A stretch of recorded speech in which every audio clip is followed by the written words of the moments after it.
जय हिंद। स्वागत है आप लोग की आपके अपने यूट्यूब चैनल मैथ वाला गुरुजी पे। आप लोग के लिए आज क्लास 10th का फिजिक्स का एक चैप्टर का आज आप लोग को पीडीएफ के साथ आप लोग को हम पढ़ाने वाले हैं, जो कि कुछ अलग स्टाइल में पढ़ाने वाले हैं। आप लोग नीचे कमेंट बॉक्स में बताइएगा क्या इस तरीके से आपको पढ़ाया जाए, तो आपको सभी विषय मैथ हो या फिजिक्स हो, केमिस्ट्री हो, बायोलॉजी हो या एसएसटी हो, जो भी विषय आप लोग का कमेंट आएगा सभी विषय आप लोग को पढ़ाया जाएगा और ऑब्जेक्टिव का भी प्रैक्टिस आपको लगातार करवाया जाएगा। जो कि यहाँ पे देखिए कुछ इस तरीके से हम यहाँ पे छोटे करके आपके साइड में आ जाते हैं, ठीक है।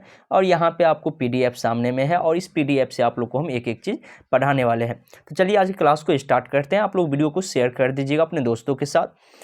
तो चलिए यहाँ पे हम लोग सबसे फर्स्ट चैप्टर है हम लोग का प्रकाश के परावर्तन। और अगर आप फेयर कॉपी करना चाहते हैं यानी फेयर करना चाहते हैं तो यहाँ से आप नोट करके फेयर भी कर सकते हैं। एक एक पॉइंट आप लोग को हम यहाँ पे बताते चलेंगे, आप स्क्रीनशॉट लेते चलिएगा और फिर या अपने वीडियो को रोक रोक के बाद में आपको पहले एक बार पूरा वीडियो देख लेना है। उसके बाद आप वीडियो को रोक के आप क्या कर सकते हैं, तो फेयर आप कर सकते हैं, ठीक है। तो यहाँ पे जैसे हम लोग जानते हैं सबसे पहले प्रकाश का परावर्तन में हम लोग जानेंगे प्रकाश किसे कहते हैं। तो प्रकाश वह कारक है जिसकी सहायता से हम वस्तु को देखते हैं, उसे ही प्रकाश कहते हैं। यानी कहा गया प्रकाश वह कारक है, मान के चलिए आप मुझे अभी देख रहे हैं, हम आपके सामने हैं तो आप मुझे देख रहे हैं, तो आप जो जिसकी सहायता से आप देख रहे हैं वही क्या है, आपका प्रकाश हो जाएगा। वही क्या हो जाएगा, आपका प्रकाश है, ठीक है। यानी आप जिसकी सहायता से मुझे देखते हैं वही क्या है, प्रकाश है। तो सिंपल सी परिभाषा है, प्रकाश वह कारक है जिसकी सहायता से हम किसी वस्तु को देखते हैं, उसे ही क्या कहते हैं, प्रकाश कहते हैं।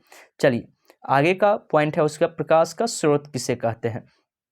कहा गया जिस वस्तु से प्रकाश निकलता है उसे ही प्रकाश का स्रोत कहते हैं। जैसे मान के चलिए यहाँ पे कोई बल्ब है, ठीक है, ये कोई बल्ब है और इसमें से प्रकाश निकलता है, ठीक है। यहाँ से क्या हो रहा है, प्रकाश निकल रहा है, तो यही क्या हो जाएगा, ये क्या हो जाएगा, प्रकाश का स्रोत हो जाएगा। यानी जहाँ से प्रकाश निकलता है उसे ही हम लोग क्या कहते हैं, प्रकाश का स्रोत कहते हैं। जिस वस्तु से प्रकाश निकलता है उसे ही क्या कहेंगे, प्रकाश का स्रोत कहेंगे। जैसे मान के चलिए प्रकाश का स्रोत आप लोग को समझना है, तो जैसे देखिए यहाँ पे आपका प्रकाश निकल रहा है तो यही क्या हो गया, आपका प्रकाश का स्रोत हो गया। जैसे इस वस्तु से अभी प्रकाश निकल रहा है, ठीक है, इस वस्तु से प्रकाश निकल रहा है तो इसे ही क्या कहेंगे, प्रकाश का स्रोत कहेंगे। यानी जिस वस्तु से प्रकाश निकलता है उसे प्रकाश का स्रोत कहते हैं। और जिस वस्तु की सहायता, जैसे अभी मेरा फेस देख रहे होंगे, अगर इस पर हम प्रकाश देंगे तो और अच्छे तरीक़ा से आपको दिखाई देगा। तो ये क्या हो गया, ये हो गया प्रकाश। जिस वस्तु की सहायता से हम वस्तु को देखते हैं, जिस चीज़ की सहायता से हम वस्तु को देखते हैं उसे क्या कहते हैं, प्रकाश कहते हैं। और यहाँ पे क्या हो गया, जिससे प्रकाश निकलता है उसे प्रकाश का स्रोत कहते हैं, ठीक है। उम्मीद करते हैं आप बहुत अच्छे तरीके से समझ गए होंगे। चलिए आगे की पॉइंट की ओर हम लोग बढ़ते हैं। जैसे यहाँ पे देख सकते हैं हम लिखे हैं आपका मोमबत्ती, ठीक है। उसके बाद बिजली का जलता बल्ब, मोमबत्ती, लालटेन, दिया, सूर्य, तारे आदि ये सब प्राकृतिक स्रोत है। मानव द्वारा लालटेन, दिया ये सब बनाए गए हैं, तो ये सब मानव द्वारा बनाया गया स्रोत है। और यानी कि प्राकृतिक भगवान के द्वारा जो कि बनाए गए वो सूर्य, तारे आदि ये सब हो गया आपको प्राकृतिक स्रोत, ठीक है। उसके बाद कहा गया है प्रकाश एक प्रकार की ऊर्जा है। प्रकाश क्या है, एक प्रकार की ऊर्जा है और प्रकाश सीधी रेखा में गमन करते हैं। ये भी बात याद रखिएगा, प्रकाश जो होता है वो सीधी रेखा में गमन करती है। प्रकाश कैसी रेखा में, प्रकाश हमेशा सीधी रेखा में गमन करती है। जैसे प्रकाश यहाँ पे है तो ये प्रकाश जो निकल रहा है तो ये सीधी रेखा में ही क्या करता है, गमन हमेशा करता है। उसके बाद हम लोग बढ़ेंगे प्रतिदीप्त और अप्रतिदीप्त की बारे में जानेंगे। तो देखिए यहाँ पे कहा गया है प्रतिदीप्त और अप्रतिदीप्त वस्तु के बारे में। एक मिनट, चलिए कहा गया है प्रतिदीप्त या दीप्तमान, या तो हम इसको प्रतिदीप्त या दीप्तमान वस्तु कहते हैं। कहा गया वे वस्तुएं जो प्रकाश उत्सर्जित करते हैं उसे प्रतिदीप्त या दीप्तमान, यहाँ पे और दिपने यहाँ पे दीप्तमान होगा, दीप्तमान वस्तु कहते हैं। जिससे प्रकाश उत्सर्जित होता है, जिससे प्रकाश निकलता है उसे ही क्या कहते हैं, प्रतिदीप्त या दीप्तमान कहते हैं। जैसे देखिए सूर्य, बिजली का जलता बल्ब, जलती मोमबत्ती आदि। यानी जहाँ से प्रकाश उत्सर्जित होता है, अभी आप लोग को हम बताएं यहाँ पे जो प्रकाश उत्सर्जित हो रहा है, यहाँ पे क्या हो रहा है, प्रकाश इसमें से निकल रहा है। तो ये प्रकाश जो उत्सर्जित हो रहा है, यहाँ से प्रकाश निकल रहा है, यही क्या हो गया, प्रतिदीप्त या दीप्तमान। जिस वस्तु से जहाँ से निकल हुआ प्रकाश का स्रोत, जिसकी सहायता से देखते हैं उसे प्रकाश, और जिस वस्तु से यानी कि प्रकाश उत्सर्जित हो रहा है यानी निकल रहा है उसे ही क्या कहते हैं, दीप्तमान कहते हैं। तो उम्मीद करते हैं आप समझ गए होंगे। चलिए, और आप लोग नीचे कमेंट बॉक्स में बताइएगा जो इस तरीक़ा से आपको पढ़ने में अच्छा लग रहा है या नहीं। बोर्ड पे नहीं पढ़ा रहे हैं, आपको PDF के साथ आप लोग के ही फेयर कॉपी से आपको पढ़ा रहे हैं। जो ऑफलाइन क्लास से पढ़ाते हैं वही फेयर कॉपी है आप लोग का ही, और उसी से आप लोग को हम यहाँ पे एक एक पॉइंट आपको हम समझाते जा रहे हैं, ठीक है। चलिए, उसके बाद है आपको यहाँ पे अप्रतिदीप्त। अप्रतिदीप्त वस्तु किसे कहते हैं? तो वे वस्तु जो स्वयं प्रकाश उत्सर्जित नहीं करती है उसे अप्रतिदीप्त वस्तु कहते हैं। जो स्वयं प्रकाश नहीं निकालता है उसे ही क्या कहते हैं? अप्रतिदीप्त वस्तु कहते हैं। यानी जिस वस्तु से प्रकाश नहीं निकलता उसे क्या कहेंगे? अप्रतिदीप्त वस्तु। जैसे मान के चलिए टेबल, कुर्सी, ये जैसे पेन है तो पेन, जिससे प्रकाश नहीं निकलता वह सभी क्या हो जाएगा? अप्रतिदीप्त हो जाएगा। तो अब आप लोग नीचे कमेंट बॉक्स में बताइएगा जो यहाँ तक आपको समझाए हैं आपको समझ में आया है या नहीं आया है। आप लोग नीचे कमेंट बॉक्स में ज़रूर बताइएगा जो आपको समझ में आया है या नहीं। सही विद्यार्थी नीचे कमेंट बॉक्स में बताइएगा। चलिए हम आगे पॉइंट की ओर बढ़ते हैं, और समझ में आ रहा है तो वीडियो को लाइक करते चलिएगा। चैनल पर पहली बार आए होंगे तो चैनल को सब्सक्राइब बेकन ऑल कर लीजिएगा। चलिए, यहाँ पे कहा गया है आपका परिकिरणन। कहा गया जब प्रकाश सूक्ष्म कणों पर पड़ता है तो वे कण उस पर पड़ने वाले प्रकाश की कुछ ऊर्जा को अवशोषित कर फिर उसे चारों ओर विकिरित करते हैं। इस प्रक्रिया को ही हम लोग क्या कहते हैं? परिकिरण कहते हैं। कहा गया यानी कि प्रकाश, देखिए प्रकाश, कोई भी प्रकाश जब किसी कण पे पड़ता है तो वहाँ पे पड़ के प्रकाश को कुछ प्रकाश को अपने पास ही रख लेता है, बाकी सभी को सभी दिशा में फैला देता है। इसी प्रक्रिया को क्या कहते हैं? परिकिरणन कहते हैं। इसी प्रक्रिया क्या कहते हैं?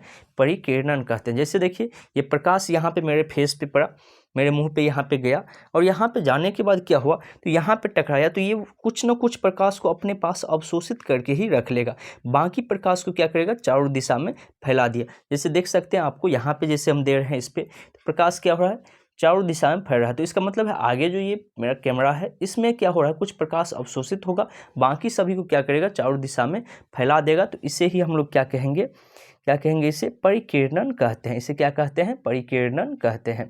तो उम्मीद करते हैं आप बहुत अच्छे तरीक़ा से समझ गए होंगे परिकिरणन। आप लोग स्क्रीनशॉट लेते चलिएगा या वीडियो को रोक के आप लोग नोट कर सकते हैं। अब है उसके बाद प्रकाश की किरण।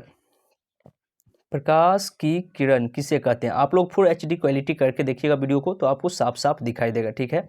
यहाँ पे कहा गया है एक सरल रेखा पर चलने वाले प्रकाश को प्रकाश की किरण कहते हैं। एक सरल रेखा पर, सरल रेखा का मतलब एक सीधी रेखा पर चलने वाले प्रकाश की किरण को ही चलने वाले प्रकाश को ही क्या कहते हैं? प्रकाश की किरण कहते हैं। यानी प्रकाश जब निकलता है तो उसके साथ देखिएगा बहुत सारी किरण निकलता है। बहुत सारी किरण जो निकलता है वो सीधी रेखा में ही हमेशा गमन करता है। आपको पहले ही बताया प्रकाश कैसी रेखा में गमन करता है? सीधी रेखा में। तो उसे ही क्या कहते हैं? प्रकाश की किरण कहते हैं। जैसे आप लोग के लिए हम ये रखे हुए हैं, देखिए यहाँ से प्रकाश, बहुत सारे प्रकाश निकल रहा है। आप लोग को देखने के लिए हल्का हल्का मिल रहा होगा, तिरछुआ करते हैं हल्का सा, ठीक है। तो इसमें से बहुत सारे प्रकाश देखिए सभी दिशा में निकल रहा है, लेकिन सभी प्रकाश आप देखिए सीधे निकल, ऐसा तो नहीं ऐसे ऐसे ऐसे ऐसे टेढ़ा हो रहा है, तो ऐसा कोई भी प्रकाश नहीं था। जो भी प्रकाश निकल रहा होगा सभी सीधी ही रेखा में गमन करता है। तो ये इसे ही हम लोग क्या कहते हैं? प्रकाश किरण। ये यहाँ से लेकर यहाँ तक आपको जो ये चमकते हुए दिखाई देता है यही क्या है? प्रकाश की किरण है, ठीक है। इसे ही क्या कहते हैं? प्रकाश की किरण कहते हैं। चलिए आगे की ओर हम लोग बढ़ते हैं, प्रकाश की किरण पुंज की ओर। कहा गया प्रकाश की किरण पुंज, जो कि मोस्ट भी आया है, आपके एग्जाम में बार बार पूछते रहता है, ऑब्जेक्टिव हो या सब्जेक्टिव, कहीं एक जगह आपको पूछ लेता है। अगर प्रकाश की किरणों के समूह प्रकाश का किरण पुंज कहते हैं। प्रकाश की किरणों की समूह को ही हम लोग क्या कहेंगे? प्रकाश किरण पुंज। जैसे अभी बहुत सारे प्रकाश निकला एक जगह से, तो पूरा समूह को ही क्या कहेंगे? प्रकाश की किरण पुंज। जैसे ये अभी आप लोग को हम बताए थे, ये जो आप लोग का है जैसे प्रकाश निकला यहाँ पे, तो ये प्रकाश जो निकल रहा है सभी एक समूह में निकल रहा है और तब जाके एक जगह पे पड़ रहा है प्रकाश। तो ये पूरा समूह को ही क्या कहेंगे? प्रकाश की किरण पुंज। अगर एक एक किरण निकल रहा है तो प्रकाश की किरण, अगर ये सभी एक साथ निकल रहा है तो इसे प्रकाश की किरण पुंज कहते हैं। उम्मीद करते हैं आप बहुत अच्छे तरीके से समझ गए होंगे। समझ गए हैं तो वीडियो को लाइक करते चलिएगा और शेयर करते चलिएगा, और नीचे कमेंट बॉक्स में बताइएगा जो समझ में आ रहा है या नहीं आ रहा है। अब उसके बाद है प्रकाश की किरण पुंज कितने प्रकार के होते हैं? तो देखिए प्रकाश की किरण पुंज जो होता है ये 3 प्रकार के होता है। कितना? 3 प्रकार के होता है। कौन कौन? अपसारी किरण पुंज, समांतर किरण पुंज और अभिसारी किरण पुंज। प्रकाश के किरण पुंज कितने प्रकार के होते हैं? 3 प्रकार के होते हैं। कौन कौन? अपसारी किरण पुंज, समांतर किरण पुंज और अभिसारी किरण पुंज। और देखिए ये याद ही बहुत आसानी से हो जाएगा। जैसे देखिए 1 नंबर परिभाषा है अपसारी किरण पुंज। आपको अगर 5 नंबर में पूछता है या 3 नंबर में पूछेगा तो ऐसे पूछ सकता है, प्रकाश किरण पुंज किसे कहते हैं, इनकी सभी प्रकार को परिभाषित करें। तो पहला नंबर होता है अपसारी। नाम से ही पता चल रहा है, कहा गया इस प्रकार किरण पुंज में प्रकाश की किरणों एक बिंदु स्रोत से निकलकर फैलती चली जाती है, उसे ही हम लोग क्या कहते हैं? अपसारी किरण पुंज। यानी कि एक जगह से प्रकाश निकलेगा और सभी दिशा में क्या होगा? फैलते हुए चले जाएगा। जैसे टॉर्च से प्रकाश निकलता है और सभी दिशा में फैल जाता है। जैसे कि आपको अभी हम दिखाए हैं, यहाँ पे देखिए ये प्रकाश निकला, एक जगह से निकल रहा है और सभी दिशा में देख रहे हैं फैलते जा रहा है। ठीक है, एक जगह से ये प्रकाश निकलता है और आपको देखने के लिए मिल रहा होगा सभी दिशा में फैलते जा रहा है, तो इसे ही क्या कहेंगे? तो इसे ही कहते हैं हम लोग अपसारी। अपसारी यानी अप था, सभी क्या था? एक जगह जमा था, अप था और सभी दिशा में फैल गया, तो इसे ही क्या कहेंगे? अपसारी किरण पुंज कहेंगे। एक जगह जमा हो और सभी दिशा में जो प्रकाश फैल जाता है उसे ही क्या कहते हैं? अपसारी किरण पुंज कहते हैं। चलिए, जो कि यहाँ पे आप लोग को फिगर भी दिया गया है, आप लोग देख सकते हैं फिगर के माध्यम से, जो एक जगह से प्रकाश निकला है और सभी दिशा में क्या हुआ है? फैलते हुए इस तरीके से चले गया है। एक जगह से निकल के प्रकाश सभी दिशा में जब फैल जाए तो इसे ही क्या कहते हैं? अपसारी किरण पुंज कहते हैं। अपसारी किरण पुंज। ठीक है, उम्मीद करते हैं आप समझ चुके होंगे। चलिए, इसी का उसके बाद दूसरा पॉइंट है समांतर किरण पुंज। ठीक है, समांतर किरण पुंज ये भी वैसे पड़े। ऐसे किरण पुंज में प्रकाश की किरणें एक दूसरे के समांतर होते उसे ही समांतर किरण पुंज कहते हैं। यानी नाम से ही पता चल रहा है प्रकाश एक दूसरे के समांतर चलेगा। जो ही प्रकाश जैसे जाएगा तो सभी एक दूसरे, हम लोग जानते हैं सीधी रेखा में गमन करती है, तो प्रकाश हमेशा एक दूसरे के समांतर ही रहता है। यानी जहाँ से निकलेगा, पहले एक जगह से निकलेगा इस तरीक़ा से कुछ अलग अलग भाग में, फिर आगे जाके सभी एक दूसरे के समांतर हो जाएगा और बाद में कहीं एक जगह पे आपको जमा करना है प्रकाश को, किसी बाल्टी में आप जला दीजिए टॉर्च को, तो सब क्या हो जाएगा? एक जगह जमा हो जाएगा। तो ये हो गया जो निकलेगा सभी दिशा में, उसे हम लोग कहते हैं अपसारी किरण पुंज। जो एक दूसरे के समांतर चलता है उसे समांतर किरण पुंज, और जो प्रकाश एक जगह आके जमा हो जाए उसे क्या कहेंगे? अभिसारी किरण पुंज। जैसे देखिए यहाँ पे समझिएगा इसको, देखिए ये प्रकाश जैसे निकला तो एक जगह से निकल रहा है, तो निकलने वाले प्रकाश को अपसारी किरण पुंज। ये निकलने के बाद देखिए कुछ दूर के बाद ये सभी एक दूसरे के समांतर ही चलेगा। जैसे मेरे फेस तक आया, जहाँ से निकला वहाँ पे फैला और यहाँ पे सब एक दूसरे के समांतर आ रहा है। ठीक है, समांतर किरण पुंज। और अंतिम में आके मान के चलिए हमको एक जगह पे जमा करना है प्रकाश को, तो एक जगह जाकर प्रकाश क्या हो जाएगा? जमा हो जाएगा। इसे हम लोग क्या कहेंगे? अभिसारी किरण पुंज। अभी आ रहा है और सारी किरण अभिसारी एक जगह आके जमा हो जाएगा, उसे क्या कहेंगे? अभिसारी किरण पुंज कहेंगे। ठीक है, तो उम्मीद करते हैं आप समझ चुके होंगे। ये तीसरा पॉइंट भी, अभिसारी किरण पुंज भी, जो प्रकाश क्या हो, इस प्रकार के किरण पुंज में प्रकाश की किरणें एक बिंदु पर आकर मिलती है या मिलती हुई प्रतीक होती है, उसे ही हम लोग क्या कहते हैं? अभिसारी किरण पुंज कहते हैं। अभिसारी किरण पुंज कहते हैं। तो उम्मीद करते हैं यहाँ तक आप बहुत आसानी से समझ गए होंगे। चलिए आगे हम लोग बढ़ते हैं। किरण पुंज आप समझ गए हैं, अब हम लोग आते हैं पारदर्शी, अपारदर्शी और पारभासी के बारे में जानते हैं। ठीक है, चलिए दिया गया है यहाँ पे पारदर्शी के बारे में। सबसे पहले कहा गया पारदर्शी किसे कहते हैं? कहा गया वे पदार्थ जिससे होकर प्रकाश आसानी से पार कर जाते उसे पारदर्शी कहते हैं। जैसे कांच, पानी, हवा आदि। कहा गया वैसे पदार्थ जिससे होकर क्या हो, प्रकाश आसानी से आर पार कर जाए, उसे ही क्या कहते हैं? पारदर्शी कहते हैं। जैसे देखिए सिंपल सी, ये मेरी चश्मा है, इस पे प्रकाश जैसे पड़ा, देखिए प्रकाश आर पार किया, इसीलिए अंदर से आँख भी दिखाई देता है, तो इससे प्रकाश क्या हो रहा है? आर पार हो जाएगा। जैसे देखिए यहाँ पे ये आप लोग को देखने के लिए मिल रहा होगा, शीशा पे देखिए चमकता है, ठीक है। तो इससे प्रकाश, इसका मतलब क्या होता है, आर पार हो जाता है। तो प्रकाश जिससे आर पार हो जाए उसे ही क्या कहेंगे, पारदर्शी कहेंगे। जिससे प्रकाश आर पार हो जाए उसे ही क्या कहेंगे, पारदर्शी कहेंगे। उम्मीद करते हैं आप समझ गए होंगे। वही कहा गया पानी से भी प्रकाश आर पार हो जाता है। ये प्रकाश अभी मेरे फेस पे पड़ रहा है तो इसके बीच में हवा है कहीं ना कहीं, इससे भी प्रकाश आर पार हो जाता है। तो जिससे प्रकाश आसानी से आर पार कर जाए उसे ही क्या कहेंगे, पारदर्शी कहेंगे, ठीक है। चलिए आगे पॉइंट की ओर हम लोग बढ़ते हैं। दूसरा नंबर पॉइंट है आपका पारभासी। क्या है, पारभासी।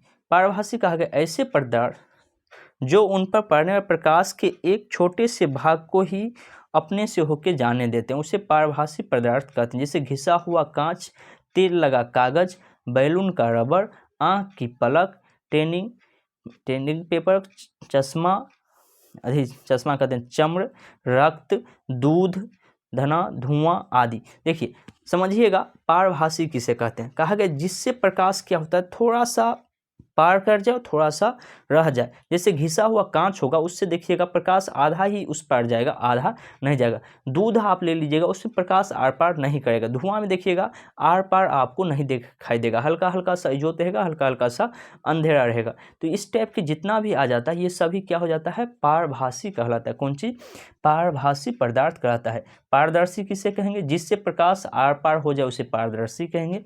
जिससे प्रकाश की कुछ ही मात्रा में प्रकाश आर पार हो उसे पारभासी कहेंगे। अब आ गया आपका अपारदर्शी, जिससे प्रकाश आर पार न हो। वही चीज लिखा हुआ यहाँ पे। अपारदर्शी में कहा वे पदार्थ जो प्रकाश को अपने से होकर नहीं जाने देते हैं उसे अपारदर्शी पदार्थ कहते हैं। जो प्रकाश को अपने से होके नहीं जाने देते हैं उसे ही क्या कहते हैं, अपारदर्शी पदार्थ कहते हैं। जैसे लकड़ी, लोहा, पत्थर, ये जितना आ जाएगा, यानी जैसे मान के चलिए ये प्रकाश है, इस पे हम हाथ पे दे दिए तो इस साइड प्रकाश नहीं निकल रहा है तो ये भी क्या हो गया, अपारदर्शी हो गया। कोई भी चीज़ हो जाएगा जिस पे हम रखेंगे और प्रकाश आर पार न हो वह सभी क्या हो जाएगा, अपारदर्शी हो जाएगा। क्या हो जाएगा, अपारदर्शी पदार्थ हो जाएगा, ठीक है। तो उम्मीद करते हैं यहाँ तक आप लोग बहुत आसानी से समझ गए होंगे। समझ गए हैं तो वीडियो को लाइक करते चलिएगा। चैनल पर पहली बार आए हैं तो चैनल को सब्सक्राइब कर लीजिएगा, ठीक है। चलिए अब हम लोग पढ़ेंगे प्रकाश के परावर्तन के नियम की ओर। प्रकाश के परावर्तन के नियम की ओर, जो कि प्रकाश के बारे में जान लिए हैं। यहाँ पे है प्रकाश के परावर्तन, जो कि मोस्ट भी आए हैं। यहाँ से प्रश्न आपका रहता ही MVVI, most very very important, ठीक है। प्रकाश का परावर्तन, अगर प्रकाश के किसी वस्तु से टकराकर लौटने को प्रकाश का परावर्तन कहते हैं। अगर प्रकाश जैसे निकला कहीं से, मान के चलिए प्रकाश आ रहा था, ऐसे करके प्रकाश आ रहा था, यहाँ पे कोई वस्तु है, इसमें टकराया, टकरा के फिर इधर की ओर लौट गया, इसी घटना क्या कहते हैं, प्रकाश का परावर्तन कहते हैं। यानी प्रकाश आया, किसी वस्तु से टकराया, अब पुनः वापस लौट गया, इसी घटना क्या कहते हैं, प्रकाश का परावर्तन कहते हैं। तो उम्मीद करते हैं आप समझ गए होंगे प्रकाश का परावर्तन किसे कहते हैं। किसी वस्तु से प्रकाश टकरा के लौट जाने की घटना को ही क्या कहते हैं, प्रकाश का परावर्तन कहते हैं। जैसे कि यहाँ पे आपको फिगर के माध्यम से भी दिखाया गया है, जो प्रकाश आया, टकराया और पुनः वापस लौट गया, इसी घटना क्या कहते हैं, प्रकाश का परावर्तन कहते हैं। चलिए अब है प्रकाश के परावर्तन के कितने नियम होता है। प्रकाश के परावर्तन कितने नियम होते हैं, ये ऑब्जेक्टिव में बार बार आपके एग्जाम में पूछते रहता है, जो प्रकाश के परावर्तन के कितने नियम होते हैं। तो याद रखिएगा प्रकाश के परावर्तन के 2 नियम होते हैं। कितना नियम, 2 नियम होते हैं। प्रकाश के परावर्तन के 2 नियम होते हैं। कौन कौन सा नियम, ये भी आपके एग्जाम में अभी तक नहीं कुछ तो 5-6 बार पूछ चुका है। तो पहला नियम कहिएगा आपतित किरण, परावर्तित किरण, आपतन बिंदु पर खींचा गया अभिलंब, तीनों एक ही समतल में होता है। देखिए यहाँ पे हम बनाते हैं, ये आने वाला प्रकाश को आपतित किरण कहते हैं, जाने वाला प्रकाश को परावर्तित किरण कहते हैं। जिस बिंदु पर मिलता है इसे हम लोग अभिलंब कहते हैं, अभिलंब, ठीक है। और इसके बीच में जो होता है यहाँ पे, ये तो आपका आपतित किरण, परावर्तित किरण, ये हो गया आपतन बिंदु, ठीक है। इसे आपतन बिंदु, और ये जो रेखा गया इसे ही हम लोग क्या कहते हैं, अभिलंब कहते हैं, जो बीच में खिंचा हुआ रहता है। तो वही लिखा है आपतित किरण यानी आने वाला किरण, परावर्तित किरण यानी जाने वाला किरण, आपतन बिंदु यानी ये बिंदु जहाँ पे मिला है, पर खींचा गया अभिलंब, इस पे खींचा गया अभिलंब सीधे, तीनों एक ही समतल में, तो सभी देखिए एक ही समतल में खींचा जाता है। तो यही प्रकाश के परावर्तन का पहला नियम है। आपतित किरण, परावर्तित किरण तथा आपतन बिंदु पर खींचा गया अभिलंब तीनों एक ही समतल में होता है।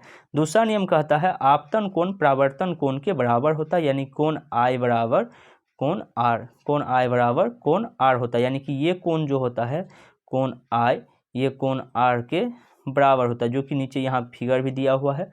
आप लोग अगर नोट करना चाहते हैं फिगर नोट कर सकते हैं, यहाँ पे देख सकते हैं यही चीज दिया हुआ है। जो आपतित किरण, परावर्तित किरण, आपतन बिंदु पर खींचा गया अभिलंब तीनों एक ही समतल में होता है। ये प्रकाश परावर्तन की पहला नियम। दूसरा नियम कोण आई बराबर कोण आर, यानी आपतन कोण बराबर होगा परावर्तन कोण का। ठीक है, अब देखिए आपतित किरण, परावर्तित किरण, अभिलंब, आपतन बिंदु किसे कहते हैं, ये सभी फिगर से ही आपको याद हो गया होगा। आने वाला प्रकाश को आपतित किरण कहते हैं, जाने वाला प्रकाश को परावर्तित किरण कहते हैं।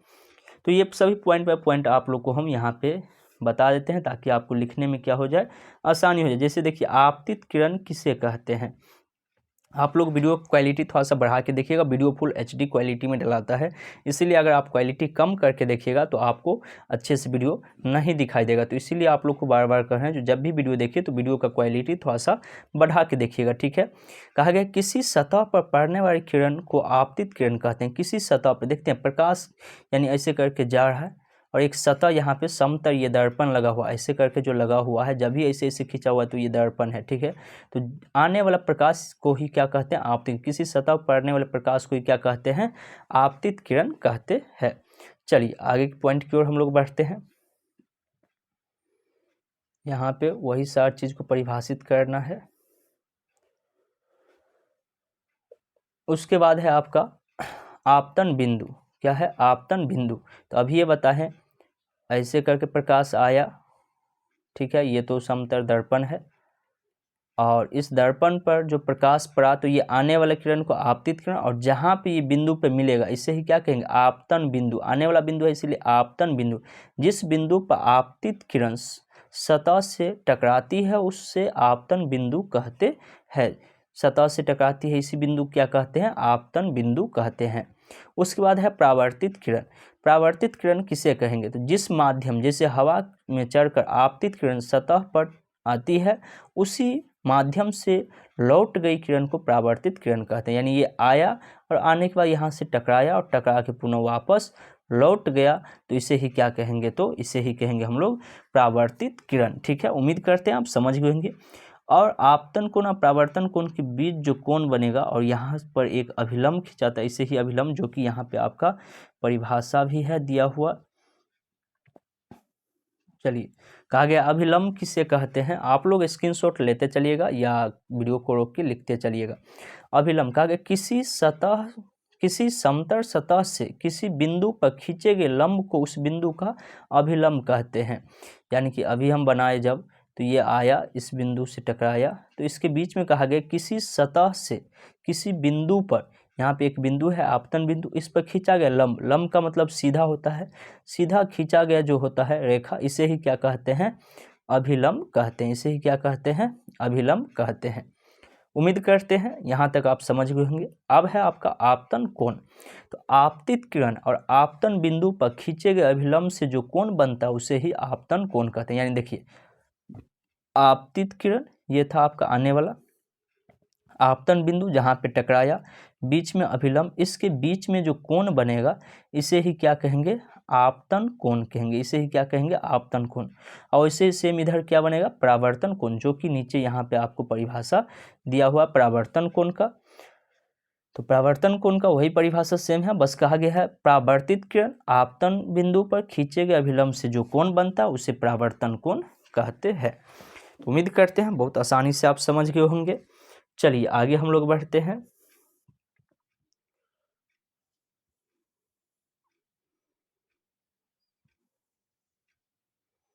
चलिए यहाँ पे है आपका, कहा गया समतल दर्पण पर लंबवत पड़ने प्रकाश की परावर्तन के बाद उसी पथ पर वापस लौट जाती है।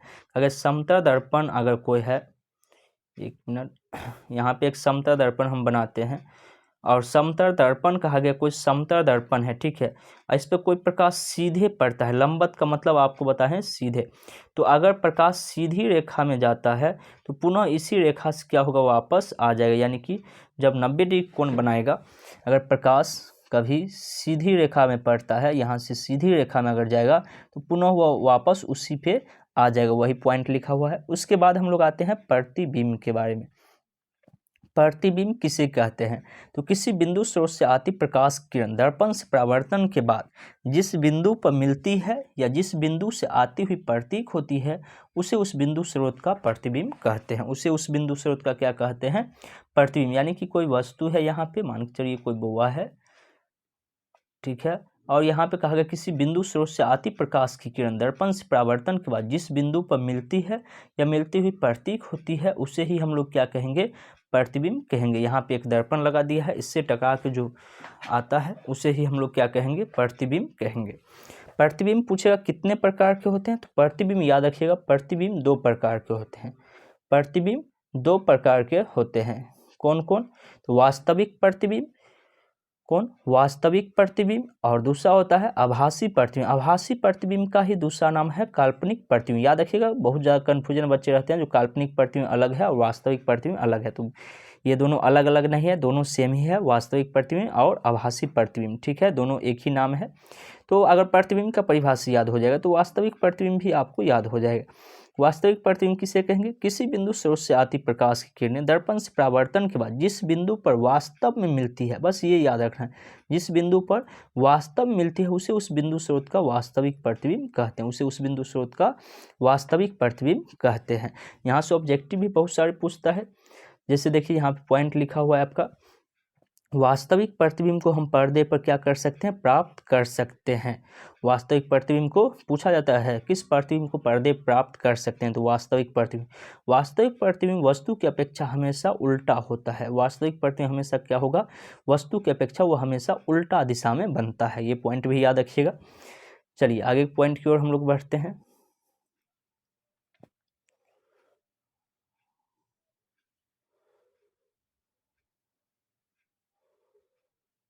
अब है आपका आभासी प्रतिबिंब, जिसे हम लोग क्या कहते हैं, काल्पनिक प्रतिबिंब भी कहते हैं। तो वही परिभाषा सेम होगा, किसी बिंदु स्रोत से आती प्रकाश किरण दर्पण से परावर्तन के बाद जिस बिंदु पर आती हुई प्रतीक होती है, उसे उस बिंदु स्रोत का आभासी प्रतिबिंब कहते हैं। उसमें वास्तविक रूप से इसमें प्रतीक यानी आती हुई प्रतीक होती है, उसे ही क्या कहते हैं, आभासी प्रतिबिंब कहते हैं।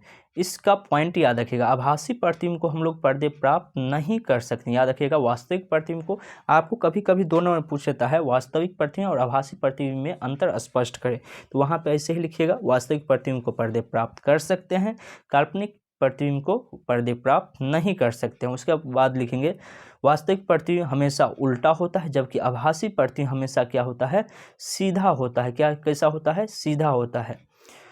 उसके बाद देखिए यहाँ पे है समतल दर्पण द्वारा बने प्रतिबिंब की विशेषता। आपसे ये भी पूछा जाता है, बहुत बार पूछा है, जो समतल दर्पण द्वारा कैसा प्रतिबिंब बनता है, समतल दर्पण पर प्रतिबिंब की विशेषता।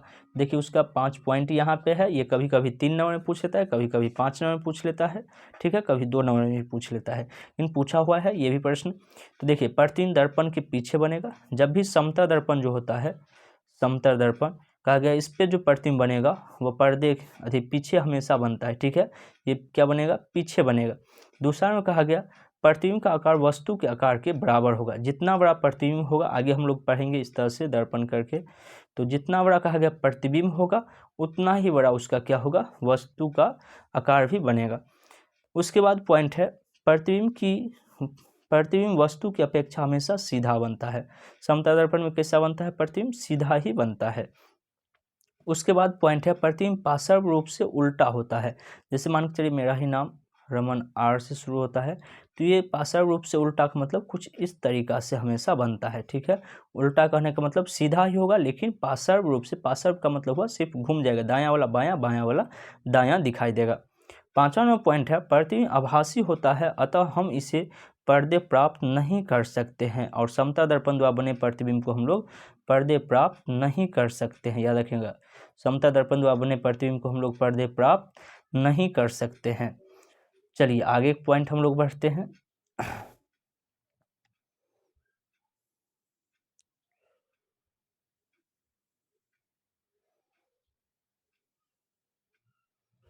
चलिए, कहा गया है प्रतिबिंब दर्पण के उतना ही पीछे बनता है जितना वस्तु के आगे। ये समतल दर्पण का हो गया। अब हम लोग आते हैं गोलीय दर्पण किसे कहते हैं। गोलीय दर्पण कहा गया, गोलीय दर्पण उन दर्पण को कहते हैं जिसकी परावर्तक सतह किसी खोखले गोले का एक भाग होता है। किसी खोखले गोले का एक भाग होता है। इस तरह से एक तरफ से इस तरह से रजित रहेगा और एक तरफ से बाहर से रजित रहता है। किसी खोखले गोले का भाग को ही हम लोग क्या कहते हैं, गोलीय दर्पण कहते हैं। पूछेगा गोलीय दर्पण कितने प्रकार के होते हैं, तो याद रखिएगा गोलीय दर्पण 2 प्रकार के होते हैं, उत्तल दर्पण और अवतल दर्पण। उत्तल दर्पण और अवतल दर्पण। तो उत्तल दर्पण किसे कहते हैं, यहाँ से दर्पण हम लोग का स्टार्ट होता है, जो कि दर्पण से 1 प्रश्न 2 प्रश्न फिक्स है, आपका एग्जाम में रहता ही है। तो उत्तल दर्पण किसे कहेंगे, तो कहा गया गोलीय कांच के एक टुकड़े को भीतरी तरफ से रजित करने से उत्तल दर्पण बनता है। यानी गोलीय कांच अभी हम बनाए थे, एक खोखले गोला किसे कहेंगे, गोला एक खोखला होगा। तो अगर इसको अंदर से रंग दिया जाए, अंदर से रजित रहेगा, रजित का मतलब रंगना, ठीक है, तो उसे ही हम लोग क्या कहते हैं, उत्तल दर्पण कहते हैं। जैसे यहाँ फिगर में आप देख सकते हैं, अंदर से अगर रजित किया हुआ रहेगा तो इसे हम लोग क्या कहते हैं, उत्तल दर्पण कहते हैं। उम्मीद करते हैं आप समझ गए होंगे जो उत्तल दर्पण किसे कहते हैं। उसके बाद है अवतल दर्पण। तो वही चीज़ इसमें उल्टा हो जाएगा, गोलीय कांच के एक टुकड़े को बाहरी तरफ से रजित करने से अवतल दर्पण बनता है। यानी इसी कांच को अगर हम बाहरी तरफ से क्या करें, रजित कर दे, यानी रंग दे कांच को, तो ये क्या हो जाएगा, अवतल दर्पण बन जाएगा। ठीक है, कौन चीज़ बन जाएगा, अवतल दर्पण बन जाएगा। जैसे यहाँ पे आप लोग को दिखाते हैं,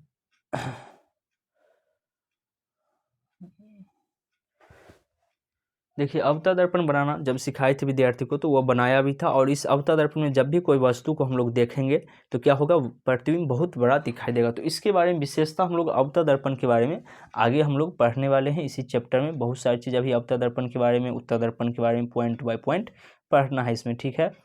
तो यहाँ पे उसी का फिगर आप देख सकते हैं जो कि अभी आप लोग को हम बताए हैं। और गोलीय दर्पण के अब हम लोग जानेंगे ध्रुव किसे कहते हैं, वक्ता केंद्र किसे कहते हैं। तो ये आसान है, ध्रुव और वक्ता केंद्र। जैसे अभी आप लोग को हम बताएं, यहाँ पे देखिए फिगर ये स्पष्ट नहीं दिखाता होगा, ये जो बना तो ये गोलीय दर्पण के लिए अगर बाहर से रंग देंगे तो इसे अवतल दर्पण कहेंगे, अंदर से रंग देंगे तो इसे ही हम लोग उत्तल दर्पण कहते हैं। तो ये जो जहाँ से ये रेखा खींचा जाता है इसे ही क्या कहते हैं, ध्रुव कहते हैं। क्या कहते हैं, ध्रुव कहते हैं। वही यहाँ पे लिखा हुआ है, जो गोलीय दर्पण के मध्य बिंदु को दर्पण का ध्रुव कहते हैं। इसे हम लोग P से सूचित करते हैं, यानी P लिखा हुआ है तो समझ जाएंगे क्या है, ध्रुव है। और उसके बाद है वक्ता केंद्र किसे कहते हैं। तो वक्ता केंद्र नाम से ही पता चल रहा है, केंद्र कह रहा है, तो केंद्र कहाँ पे होता है, केंद्र हमेशा बीच में होता है। तो वही कहा कि गोलीय दर्पण जिस गोले का भाग होता है उस गोले के केंद्र को उस दर्पण का वक्ता केंद्र कहते हैं, जिसे हम लोग C से सूचित करते हैं। ठीक है, अभी अब इस चैप्टर में आधा चैप्टर आपका खत्म हो चुका है, आधा चैप्टर और आपका बचा हुआ है। उसके बाद आपका ऑब्जेक्टिव का प्रैक्टिस सेट आपको करवाया जाएगा। कौन चीज़ का, ऑब्जेक्टिव का। तो अगर आप लोग को वीडियो पसंद आया है, वीडियो को अभी तक लाइक नहीं किया तो लाइक कर दीजिएगा, चैनल को सब्सक्राइब कर लीजिएगा, वीडियो को अधिक से अधिक शेयर कीजिएगा। और आप लोग नीचे कमेंट बॉक्स में बताइएगा इसका पार्ट 2 वीडियो लेके आए या नहीं। पार्ट 2 वीडियो आप देखना चाहते हैं तो आप लोग नीचे कमेंट बॉक्स में बताइएगा, जो पार्ट 2 वीडियो लाइए तो इससे आगे का टॉपिक आप लोग को इसी तरीक़ा से पढ़ाया जाएगा। अगर आप लोग को कमेंट आएगा तो बायोलॉजी का भी क्लास स्टार्ट कर दिया जाएगा। चलिए हम लोग मिलते हैं फिर नेक्स्ट वीडियो में, तब तक के लिए जय हिंद, जय भारत।